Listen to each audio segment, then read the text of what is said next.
Hey, ¿qué tal? Saludos. Bienvenidos a este nuevo espacio llamado Biología con el Profe Luna, un canal creado para la divulgación científica de las ciencias de la vida y naturales en general. Hoy les traigo un tema que es parte del programa de genética y evolución que les imparto a mis estudiantes de biología marina, el descubrimiento del ADN como material genético. Pero si eres estudiante de educación media general y tu profesor te hablará sobre el ADN y quieres estar un paso adelante, quédate, toma papel y lápiz y anota cómo se descubrió el ADN como material genético.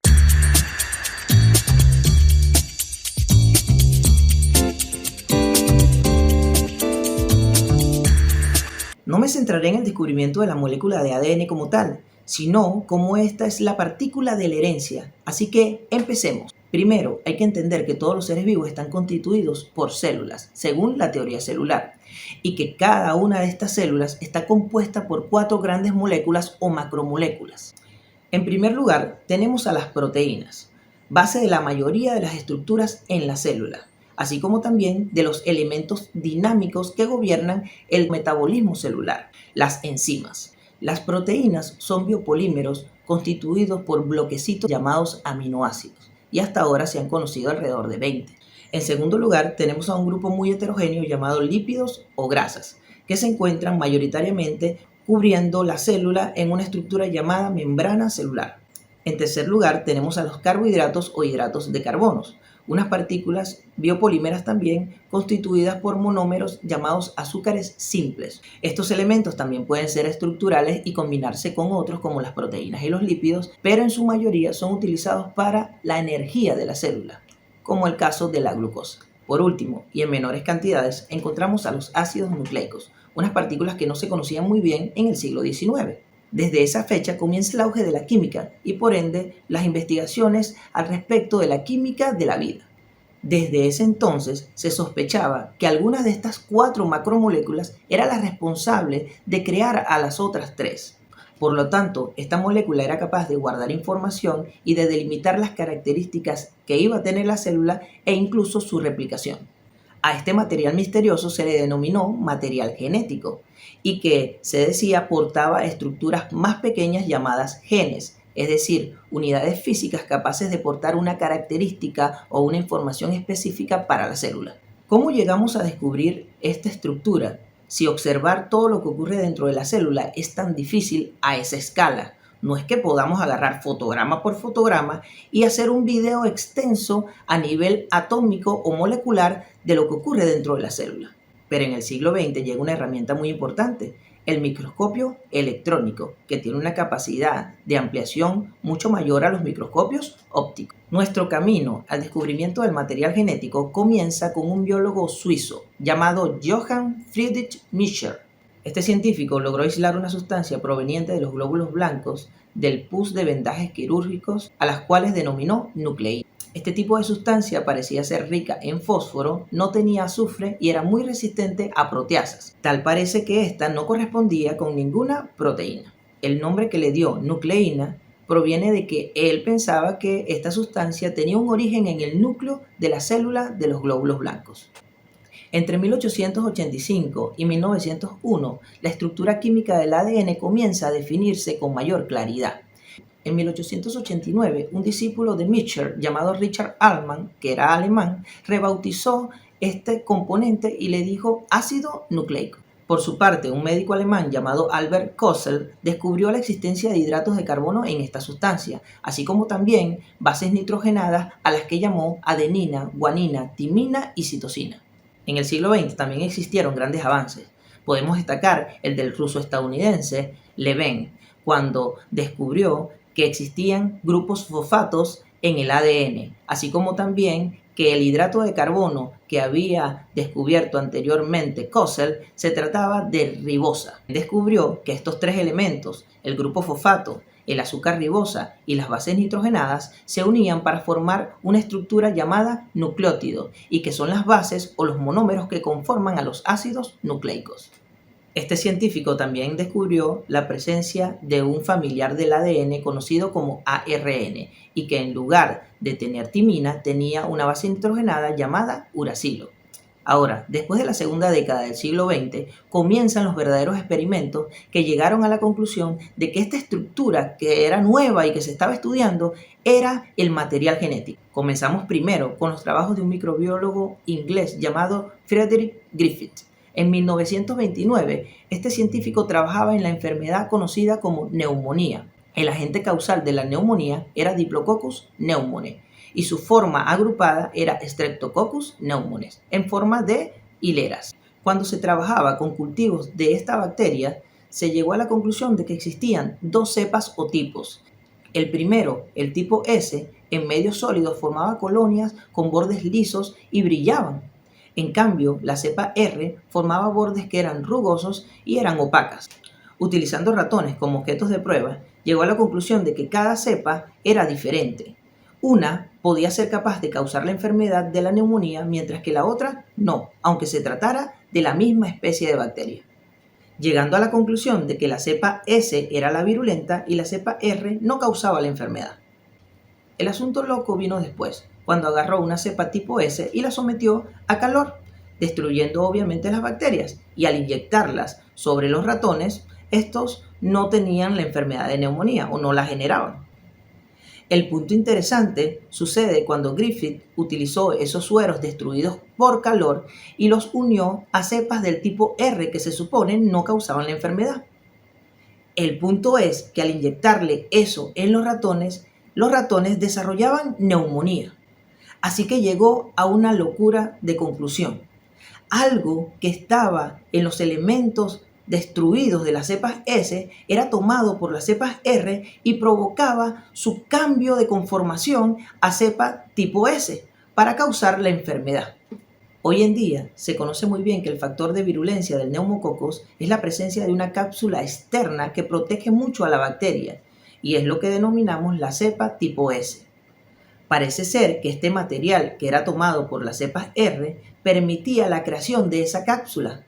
Por lo tanto, era material genético. A esta característica, Frederick Griffith la llamó el principio transformante, pero desconocía cuál era la partícula que causaba esa transformación. Luego, en 1944, una tríada de canado-estadounidenses trató de resolver este problema. Ellos eran Avery, McCulloch y McCarthy. Estos bioquímicos sabían que si se trataba estas muestras con enzimas que destruían cada una de las macromoléculas constituyentes de la célula, podían llegar a la conclusión de cuál era la responsable de ese principio transformante. Fue cuando, al utilizar enzimas endonucleasas dentro de sueros tipo S destruidos por calor y combinado con cepas R, al inyectarlo en los ratones, no se producía la muerte del animal. Por lo tanto, al destruirse el ADN, no se causaba la transformación y por tanto el ADN era el material genético que producía tal mecanismo. Acá ya tenemos una gran idea sobre el papel que ejecuta el ADN en la información hereditaria. Sin embargo, se tenían que recoger más pruebas para estar seguro de eso. Es entonces cuando una pareja estadounidense, Alfred Hershey y Martha Chase, trabajaron. En este caso, utilizaron un organismo más sencillo, los virus. Para ello, tomaron en cuenta el fago T2, un virus que ataca a la bacteria E. coli. Se sabía que el virus estaba compuesto de dos macromoléculas, proteínas y ácidos nucleicos, pero el tamaño del virus era muy grande para poder pasar por los poros de la membrana celular. Algún segmento de esas dos macromoléculas era inyectado dentro de la bacteria y la idea era que ese segmento podía ser capaz de replicar a los virus dentro de la bacteria, produciendo muchos de estos. Si esa molécula era capaz de replicar a los virus, era el material genético de los virus. El virus tenía una cubierta proteica externa y en el interior se guardaba una partícula de ADN. El primer problema que había que vencer era tratar de separar estas dos macromoléculas en el virus. Para ello, se sumergió el virus en una sustancia hipotónica, provocando la explosión de este en sus dos componentes. El segundo problema a vencer es dar seguimiento a cada una de esas moléculas, tanto el ADN como la proteína, y para ello se utilizaron radioisótopos de 2 elementos químicos que poseían cada una de estas macromoléculas. Se utilizó fósforo para marcar los ácidos nucleicos porque este elemento está en ellos, pero no lo tienen las proteínas. Se utilizó el azufre para marcar las proteínas porque ciertos aminoácidos tienen este elemento, más el ADN nunca. Los radioisótopos son elementos químicos inestables que emiten radioactividad. Por lo tanto, examinando el interior de las bacterias y ver su radioactividad, se puede determinar si el ADN o la proteína entró en ella. Lo siguiente fue muy sencillo. Primero, generar virus radioactivos. Para ello, se generaron 2 lotes, uno de virus radioactivos con fósforo y otro de virus radioactivos con azufre. El segundo paso fue dejar que este virus llegara a infectar E. coli. Luego, esperaron un tiempo prudente para que el virus inyectara su material genético en la bacteria y después despegarlo de la membrana celular de la misma. ¿Cómo lo hicieron? Licuando. Luego de licuar, se sometió a centrifugado. Significaba que las partículas más pesadas, que eran las bacterias, se iban a situar en el fondo del tubo de ensayo, mientras que los virus, que eran más ligeros, iban a quedar suspendidos.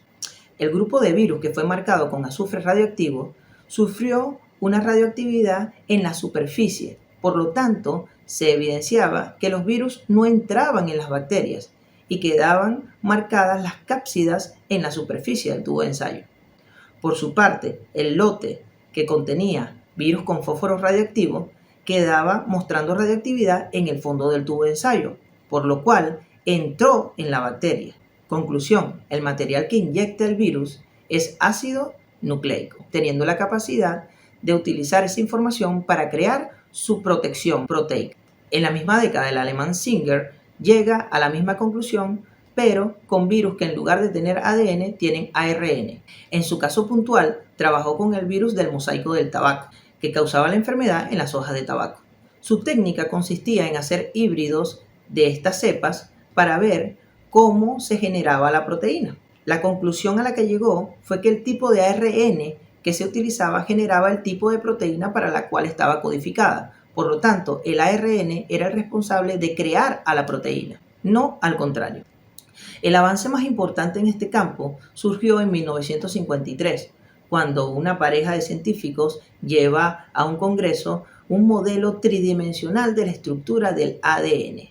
Estos fueron Francis Crick y James Watson, que tomando los datos obtenidos por Wilkin y Rosalind Franklin, llegaron a tal conclusión. Esto les da el Premio Nobel a la Medicina en 1962, quedando por fuera Rosalind Franklin injustamente.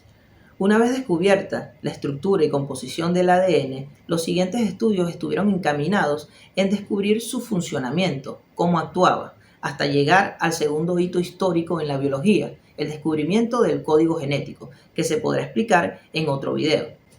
El descubrimiento del ADN como material genético es el punto de despegue de lo que hoy conocemos como ingeniería genética, y gracias a esto tenemos grandes avances como por ejemplo la manipulación de organismos, la terapia génica y numerosas técnicas como la clonación. Si te ha gustado este video, apóyame para seguir haciendo este tipo de contenido que vendrán más seguramente. Por favor, apóyame dándole like. Bueno, mi papito va a crear un canal de YouTube. Es de biología.